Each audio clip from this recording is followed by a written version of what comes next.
Hello students, నేనైతే video స్టార్టింగ్లోనే చెప్తున్నా. ఏపీ పాలిసెట్లో ఎవరైతే జాయిన్ అవ్వాలనుకుంటున్నారో ముందుగా ఏ బ్రాంచ్ ట్రిపుల్ ఈనా, ఈసీఈనా, మనకు కంప్యూటర్ సైన్స్ ఉంటుంది, సివిల్ ఉంటుంది, మెకానికల్ ఉంటుంది. ఒకటికి 2 సార్లు అయితే మీరు చెక్ చేసుకొని ఏ బ్రాంచ్ అయితే మనకు ఫ్యూచర్ బాగుంటుంది అని అయితే చెక్ చేసుకొని మరీ జాయిన్ అవ్వండి. ఎందుకంటే 3 ఇయర్స్ మళ్ళీ మీకు ఆప్షన్ ఉండదు చేంజ్ చేసుకునేకి. మళ్ళీ బీటెక్లో కంటిన్యూ అవ్వాల్సి ఉంటుంది. ప్రాబ్లమ్స్ ఫేస్ చేశారు మన సబ్స్క్రైబర్స్, నేను కూడా ఒకప్పుడు ఫేస్ చేశాను. అందుకే మీకైతే చెప్తున్నా, ఏ జాయిన్ అవ్వాలనుకుంటున్నారో ఒకసారి కామెంట్ అయితే చేయండి. మీకు క్లారిటీ లేకుంటే మాత్రం నేను నెక్స్ట్ వీడియో అయితే చేస్తాను. ఏ బ్రాంచ్ చేస్తే మనకు ఫ్యూచర్ స్కోప్ ఉంటుంది, ఫ్యూచర్లో మనకు గవర్నమెంట్ జాబ్స్ వస్తాయి, ప్రైవేట్ జాబ్స్ వస్తాయో. మీకు కావాలంటే మాత్రం ఎస్ వీడియో అని అయితే కామెంట్ చేయడానికి అయితే ట్రై చేయండి. ఇకపోతే ఇవాళ వీడియోలోకి వెళ్ళినట్లయితే ఏపీ పాలిసెట్కి సంబంధించి డాక్యుమెంట్ వెరిఫికేషన్ అయితే జరుగుతుందన్నమాట.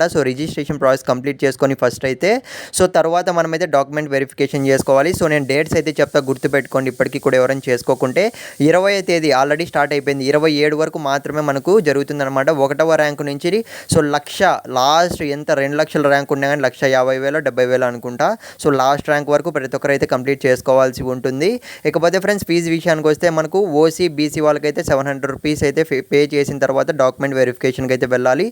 ఎక్కడికి వెళ్ళాలనే విషయానికి వస్తే మీకు దగ్గరలో ఉన్న హెల్ప్ లైన్ సెంటర్స్లో అయితే మనకు డాక్యుమెంట్ వెరిఫికేషన్ అయితే జరుగుతుందన్నమాట. ఇకపోతే ఫీజుకి సంబంధించి క్లారిటీ వచ్చింది అనుకుంటున్నా. ఇకపోతే మీరు ఏ డాక్యుమెంట్స్ తీసుకెళ్ళాలి అన్న దానిపైన అయితే ఒకసారి చెప్తా చూడండి ఓవర్వ్యూ అయితే. ముందుగా చూసుకున్నట్లయితే మీరు పే చేసిన తర్వాత ఫీజుకి సంబంధించి రిసిప్ట్ వస్తుంది. ఆ రిసిప్ట్తో పాటు హాల్ టికెట్, మీ ర్యాంక్ కార్డ్, 10th క్లాస్ది మార్క్స్ మెమో, స్టడీ సర్టిఫికేట్స్ అయితే మ్యాండేటరీ ఉండాలన్నమాట. మనకు చూసుకున్నట్లయితే 4th క్లాస్ నుంచి 10th క్లాస్ వరకు, 6th క్లాస్ నుంచి 10th క్లాస్ వరకు అయితే. ఈ తర్వాత మీకు ఈడబ్ల్యూఎస్ సర్టిఫికేట్ ఉంటే మాత్రం తీసుకెళ్తే మీకు ఖచ్చితంగా రిజర్వేషన్ లాగా అయితే పనికొస్తుంది అనమాట. ఖచ్చితంగా తీసుకెళ్ళండి. దాంతోపాటుగా ఇన్కమ్ సర్టిఫికేట్, క్యాస్ట్ సర్టిఫికేట్, మీకు టీసీ ఉంటుంది కదా, 10th క్లాస్లో అది కూడా మీరు తీసుకొని వెళ్ళడానికి అయితే ట్రై చేయండి. స్పోర్ట్స్ కోటా కింద ఎన్సీసీ ఏమైనా సర్టిఫికేట్స్ ఉంటే తీసుకెళ్ళడానికి అయితే ట్రై చేయండి.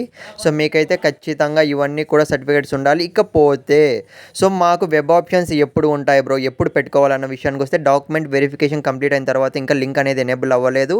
మీరైతే లాగిన్ అయితే అవ్వాల్సి ఉంటుంది. స్టూడెంట్ లాగిన్ అయిన తర్వాత వెబ్ ఆప్షన్స్ ఇచ్చుకోవాలి. గైస్ ఏవంటే అవి ఇవ్వకండి. నేనైతే నెక్స్ట్ వీడియోలో అయితే మంచి కాలేజెస్ అయితే చెప్తాను. మీకు ఏ డిస్టిక్కి సంబంధించి కాలేజెస్ కావాలో మీ డిస్టిక్ నేమ్ అయితే కింద కామెంట్ చేయడానికి అయితే ట్రై చేయండి. బెస్ట్ కాలేజెస్ లిస్ట్ ఇస్తాను.